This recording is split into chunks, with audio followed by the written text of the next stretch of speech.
En manchette, aujourd'hui, une campagne de sensibilisation pour les adeptes du VTT. Bonjour à tous et bienvenue à votre bulletin d'information en ce 27 juillet. À nouveau, cette année, le gouvernement du Québec déploie une campagne de sensibilisation à la sécurité en véhicule de tout terrain. On parle de VTT. Une nouvelle approche plus percutante permettra de frapper l'imaginaire et de souligner le plaisir de faire du VTT tout en rappelant les risques liés à cette pratique. Tu te sens vivant quand tu fais du VTT, arrange-toi arrange-toi pas pour que ça te tue. Vitesse, alcool, drogue, jamais en VTT. Voilà le thème de cette campagne. En effet, vitesse, alcool et drogue sont les principales causes de collisions et de décès en véhicule hors route au Québec. Tout l'été, et ce jusqu'au début octobre, la campagne sera diffusée sur le web, à la radio et dans certains médias imprimés et en affichage publicitaire. Il importe de souligner la collaboration de la Fédération québécoise des clubs quad et de la Sûreté du Québec dans la réalisation de la vidéo de sensibilisation créée pour cette campagne. Cette vidéo met en vedette deux agents de la SQ, un agent de surveillance de sentiers de la FQCQ. Leur collaboration avec le ministère des Transports, mise en lumière dans cette vidéo, se concrétise également sur les sentiers, notamment par l'application de mesures mises en place par la nouvelle loi sur les véhicules hors route. Le but de cette dernière est d'assurer la pérennité de la pratique récréative en tenant compte du respect des milieux naturels et de l'accessibilité sociale. On a bien sûr des citations. En voici une. La pratique du VTT est un important moteur de développement économique et touristique pour nos régions et un loisir apprécié par bon nombre de Québécoises et Québécois. Notre gouvernement tient à rappeler les comportements attendus afin de garantir un environnement plus sécuritaire aux utilisateurs de VTT. Je suis également heureux que ce rappel soit fait en collaboration avec deux partenaires essentiels à une pratique sécuritaire. On parle de Sûreté du Québec et de la Fédération québécoise des clubs quad, a mentionné le ministre des Transports et responsable de la région de l'Estrie, François Bonnardel. L'activité récréatouristique n'est pas un loisir sans risque. Il est essentiel de respecter les règles et les conseils de sécurité pour assurer une pratique sécuritaire même lors des plus courts trajets. Plusieurs collisions mortelles et avec blessés surviennent malheureusement chaque année. La vitesse, la consommation d'alcool ou de drogue ainsi que l'omission de porter des équipements de protection nécessaires constituent les principaux facteurs de risque. Mais il est également très important de respecter ses propres capacités et celles de son véhicule, de posséder l'expérience nécessaire et de planifier son excursion avant de s'aventurer dans des lieux plus éloignés. La vie humaine étant au cœur de ses priorités, la Sûreté du Québec est présente sur les nombreux sentiers tout au long de l'année et accroît ses interventions durant les périodes de fort achalandage, de mentionner l'inspecteur-chef Luc Belzile, directeur de la sécurité des réseaux de transport à la Sûreté du Québec. Autre réaction à la Fédération québécoise des clubs quad, la sécurité des usagers a toujours été une priorité. C'est pourquoi nous rappelons constamment les consignes à observer avant de partir en randonnée, notamment l'importance de porter un casque. Une campagne de sensibilisation sur la conduite avec les facultés affaiblies revêt toute son importance. Un quad est un véhicule de conduite active. Il faut s'ajuster au terrain et être en état d'adapter sa conduite en fonction des obstacles qui peuvent se présenter. Le quad est un loisir et nous souhaitons que l'expérience des usagers demeure agréable et sécuritaire en tout temps, de mentionner Johan Perron, le directeur général de la Fédération québécoise des clubs quad. Quelques faits saillants en lien avec cette pratique de VTT. Depuis plus de 10 ans, on compte chaque année en moyenne une vingtaine de décès et plus de 500 blessés graves liés à ce loisir. La nouvelle loi, entrée en vigueur en décembre 2020, vise à favoriser une cohabitation harmonieuse entre les utilisateurs de véhicules hors route et les autres usagers du territoire. Elle comprend de nouvelles mesures telles l'obligation de détenir un permis de conduire celles concernant la conduite avec faculté affaiblie, ainsi que la bonification des pouvoirs confiés aux agents de surveillance des sentiers. Au Québec, les retombées économiques liées à la pratique de la motoneige et du VTT sont estimées annuellement à plus de 3 milliards de dollars. Pardon.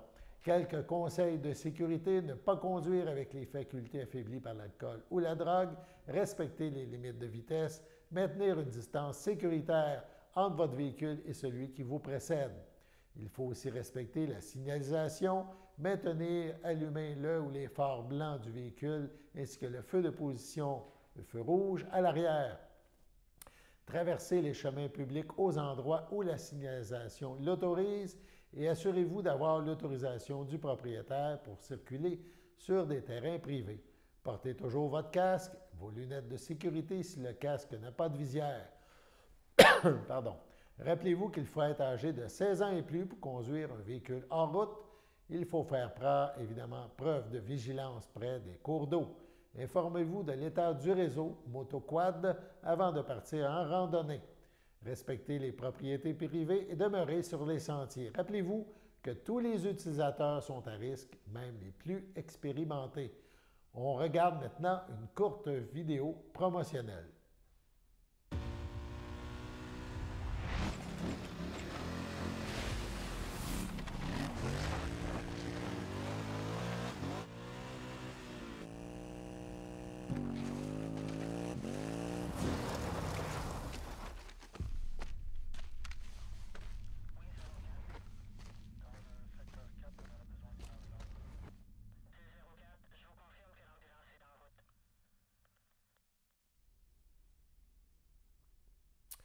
Avec l'arrivée du beau temps, on parle de cuisson sur le barbecue. C'est un incontournable. La direction de la santé publique du Centre intégré de santé et des services sociaux de Lanaudière, le CI3S, tient à rappeler à la population l'importance de bien faire cuire les viandes et les volailles sur le barbecue afin de prévenir les intoxications alimentaires et les gastro-entérites graves associées à la bactérie E. coli, communément appelée la maladie du hamburger, à la salmonelle et à l'infection du campylobactère. Ce sont des gastro-entérites bactériennes qui occasionnent des symptômes graves pouvant entraîner de la fièvre, des crampes abdominales, du sang dans les selles et une importante diarrhée. Mesures de prévention à suivre: s'assurer de la conservation adéquate des aliments. On ne doit jamais laisser de la viande à la température de la pièce. Il faut plutôt décongeler les aliments au réfrigérateur, au four à micro-ondes ou au four conventionnel, immédiatement avant la cuisson. Se laver les mains avec de l'eau et du savon avant la manipulation de la nourriture. Répéter le lavage des mains lors de la manipulation des viandes crues ou après avoir touché à des objets ayant été en contact avec ces aliments. On parle d'ustensiles, d'assiettes, etc. Il faut s'assurer que la cuisson soit adéquate. Les viandes hachées et attendries doivent toujours être bien cuites. Le jus écoulé doit être clair et non rosé. Éviter la contamination croisée. Il est recommandé d'utiliser de la vaisselle et des ustensiles propres une fois la cuisson terminée et de désinfecter adéquatement les surfaces ayant servi à la préparation des viandes ou de la volaille crue. Ne jamais consommer de viande crue. Faire mariner les aliments au réfrigérateur. Ne pas utiliser une marinade ayant servi pour la viande ou la volaille crue, à moins de la faire bouillir. Aliments non consommés, vous devez les placer à demi-couvert sans tarder dans le réfrigérateur. Lorsque les aliments seront bien refroidis, couvrez hermétiquement les contenants. Rappelez-vous de ne pas conserver des aliments à des températures dangereuses, soit de 4 degrés Celsius à 60 degrés Celsius. En cas de doute, jetez-les. Pour plus de renseignements, consultez les pages portant sur la cuisson de la ou sur les cuissons de barbecue sur le site web du ministère de la Santé et des Services sociaux. Maintenant, avant d'aller à la pause, oui, on va vous parler d'un autre petit problème potentiel, l'herbe à poux. Chaque année, plusieurs milliers de Lanaudois souffrent d'allergies saisonnières. Les plus fréquentes est la rétinite allergique, communément appelée fièvre ou rhume des foins. C'est le pollen de l'herbe à poux qui cause cette allergie. En agissant contre le pollen de l'herbe à poux, on améliore l'état de santé de nombreuses personnes, leur offrant ainsi une meilleure qualité de vie. Quels sont les symptômes? On parle, les symptômes de l'allergie à l'herbe à poux sont surtout ressentis au niveau du nez et des yeux. Éternuement répétitif, écoulement nasal, congestion, picotement du nez et des yeux. Des problèmes respiratoires peuvent aussi apparaître et de l'asthme peut s'aggraver chez les personnes qui en souffrent déjà. Si vous avez des questions à propos de votre santé, composez le 811, option 1, pour communiquer avec InfoSanté. Si les symptômes venaient à s'aggraver ou s'ils nuisent énormément aux activités quotidiennes et à votre qualité de vie, une consultation médicale peut devenir nécessaire. Pour en savoir plus sur le rhume des foins ainsi que sur les moyens de protection et de prévention, consultez la section du site québec.ca. 2 moments clés, mi-juillet à la mi-août. L'herbe à poux se déracine bien à la main, sans protection particulière. Vous pouvez l'arracher ou la tondre à la mi-juillet pour éliminer la première production de pollen et à la mi-août pour éviter une seconde floraison. Il est préférable de jeter les plants arrachés et coupés à la poubelle, car les graines d'herbe à poux pourraient contaminer le compost et reprendre le cycle. L'herbe à poux est une plante annuelle, il faut donc que l'entretien se fasse annuellement, bien oui, pour obtenir un contrôle efficace. Des endroits propices, il faut agir sur des terrains situés surtout près des habitations, car la majeure partie du pollen ne voyage pas au-delà de 800 mètres. Il faut également prioriser les terrains reconnus comme susceptibles d'abriter la plante, en particulier le long de l'accotement des routes asphaltées et sur les portions de terrain qui longent les rues et les trottoirs. Pour en savoir davantage, consultez la page sur le site québec.ca et publiée par le ministère de la Santé et des Services sociaux. Donc, on passe maintenant à la pause. Sachez que vous pouvez nous faire part de vos commentaires, soit pour une annonce gratuite sur notre babillard ou toute autre suggestion en nous rejoignant par téléphone au 450-836-5103, 450-836-5103, ou bien par courriel tvcberthierville@hotmail.com, sur Facebook en écrivant Facebook CTRB. Et surtout, n'hésitez pas à visiter notre chaîne YouTube afin d'y retrouver une grande partie de notre programmation sur YouTube CTRB. Les émissions sont classées par catégorie, vous permettant de chercher moins longtemps. Vous pouvez aussi cliquer sur le rectangle rouge « S'abonner » pour être à l'affût des dernières émissions enregistrées.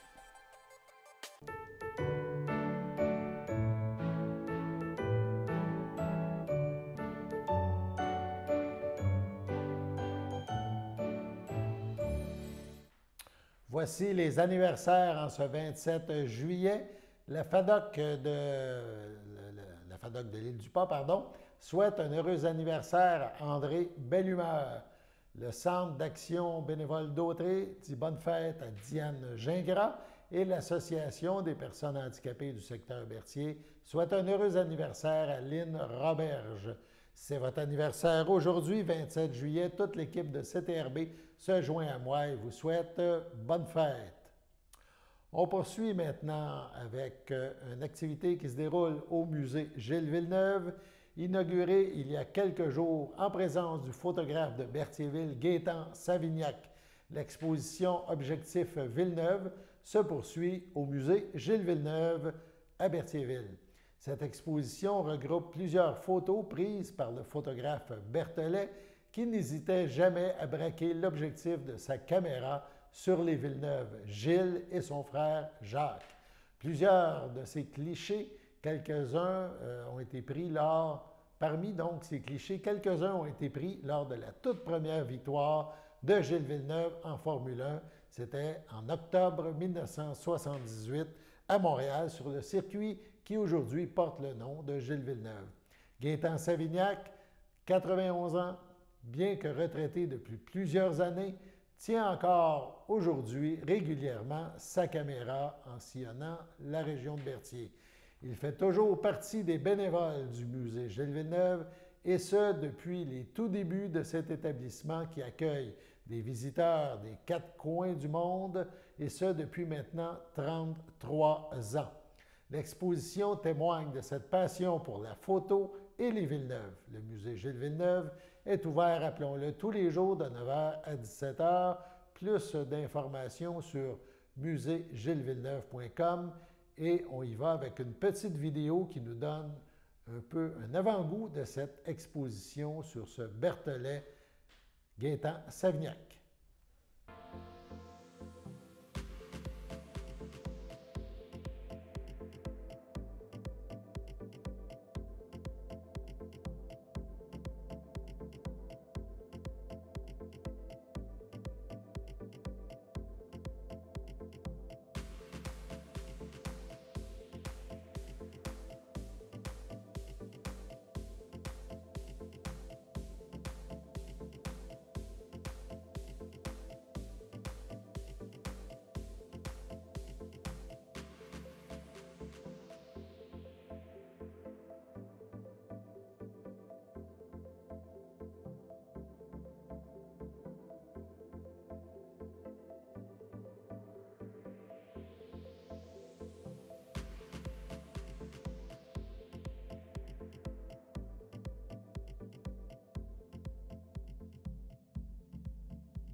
Une exposition hommage à découvrir. On parle maintenant de belles sorties avec CTRB. Bon, on sait qu'au niveau de la pandémie, les règles s'améliorent de plus en plus. Les belles sorties, on peut commencer à reprogrammer ça à CTRB. Et il y en a une de prévue pour le 21 octobre. C'est un voyage en autobus, départ à midi. Et on s'en va écouter ensemble le spectacle de la populaire chanteuse Guylaine Tanguay et ses musiciens. Ça va se dérouler au club de golf Le Versant. CTRB organise donc un autobus et ça comprend évidemment le spectacle, mais aussi le repas. Donc un forfait là, qui comprend transport en autocar de luxe, un repas, les services d'un guide accompagnateur et évidemment le spectacle de Mme Tanguay et de ses musiciens. Si vous voulez être de ce périple, 450-758-1670, 450-758-1670. Le nombre de places, évidemment, est limité. On écoute un extrait de Mme Tanguay, un extrait de Guylaine Tanguay. Donc, voilà.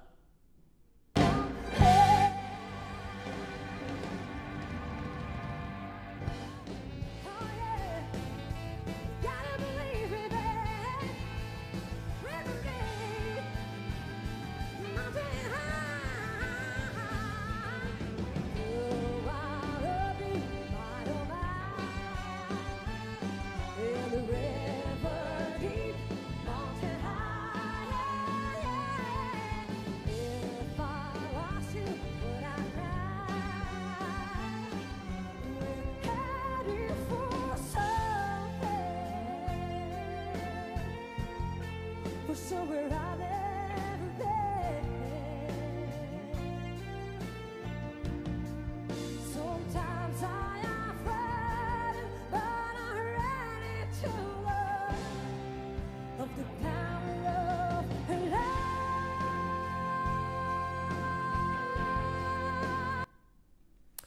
Voilà Guylaine Tanguay, 21 octobre, départ à midi, mais il faut évidemment s'enregistrer, s'inscrire. Les billets sont en vente. 450-758-1670, une activité de votre télé communautaire. On poursuit l'Association forestière de la Naudière vous propose une activité sous forme de 5 à 7. On parle d'une cueillette comestible forestier avec Yvan Perrault.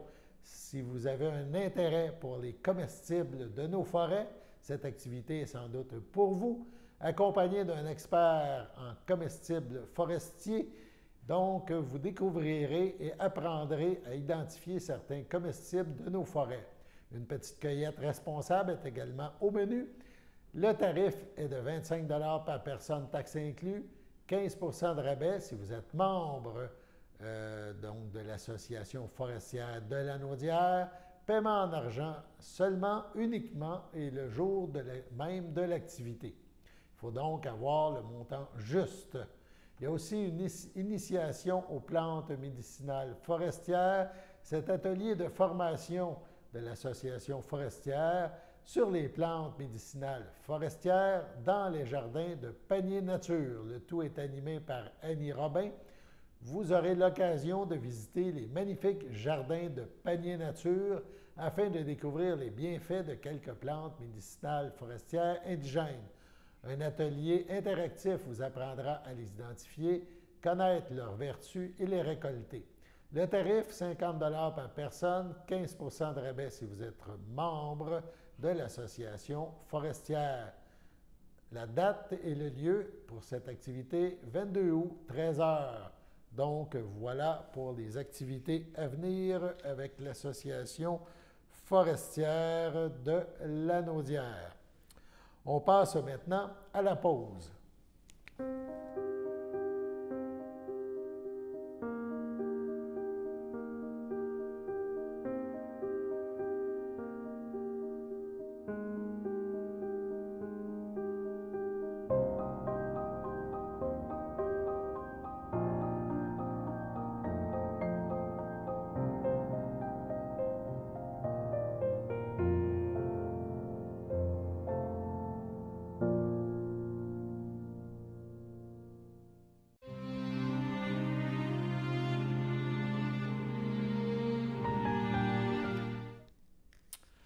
On y va maintenant avec les avis de décès.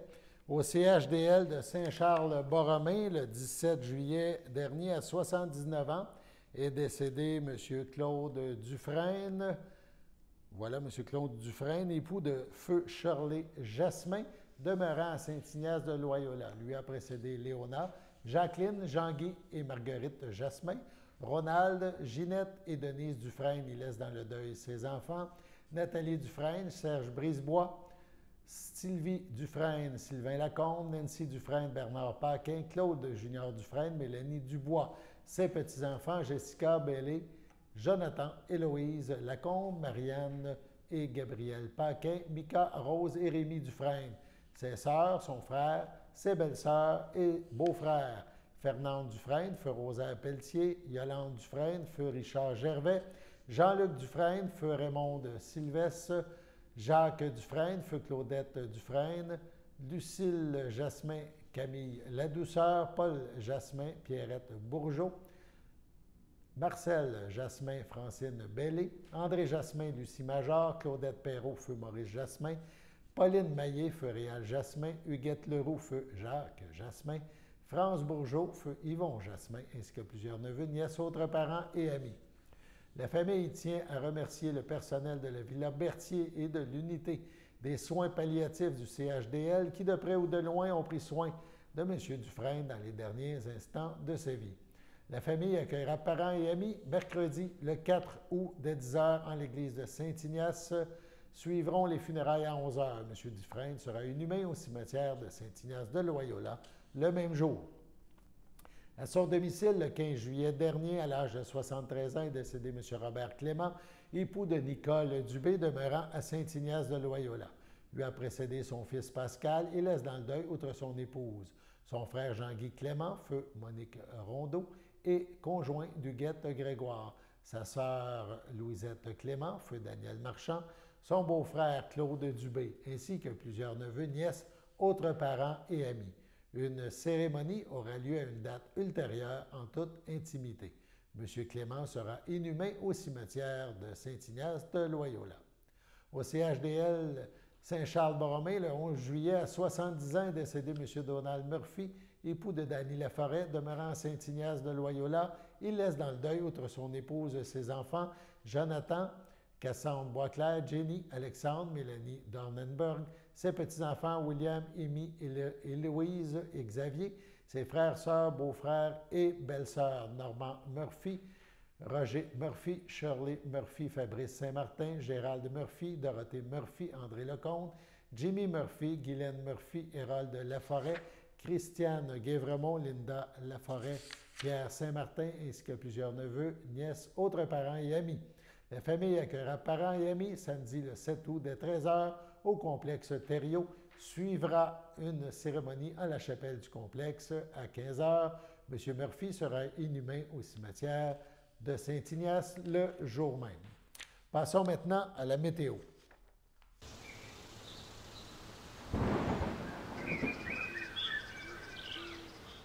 Bonjour tout le monde, c'est Michel Plante pour la météo d'aujourd'hui. Alors pour cet après-midi, c'est un ciel variable avec 23 degrés et un ressenti de 25. Pour ce soir, c'est encore un ciel variable avec 20 degrés et un ressenti de 21. Pour cette nuit, c'est un passage nuageux avec 13 degrés et un ressenti de 12 degrés. Alors pour demain matin, c'est généralement ensoleillé avec 16 degrés et un ressenti de 15. Pour demain après-midi, c'est encore généralement ensoleillé avec 23 degrés et un ressenti de 24. Les mouches noires sont faibles, les mouches à chevreuil sont élevées et les maringouins sont modérés. La qualité d'air est bonne, les rayons UV sont bas et le pollen est modéré. Alors c'est ce qui complète la météo d'aujourd'hui. Merci beaucoup et bonne fin de journée. Voilà, c'était votre bulletin d'information en ce 27 juillet.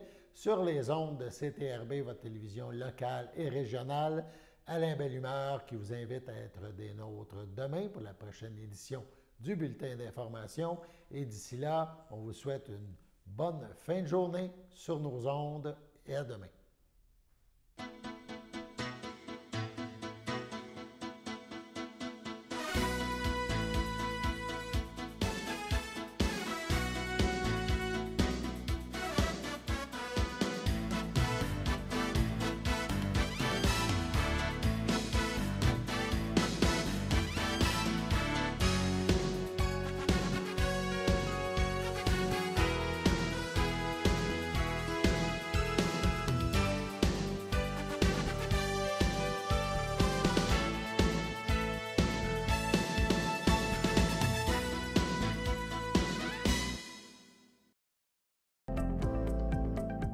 Les télévisions communautaires autonomes du Québec, ce sont les télévisions les plus importantes parce qu'elles sont proches de la communauté.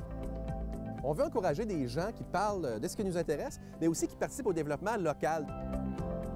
Mais c'est fini le temps là, où on allait lire une affaire qui a été écrite avant hier au bout du monde. Non! Tu veux savoir ce qui se passe chez vous?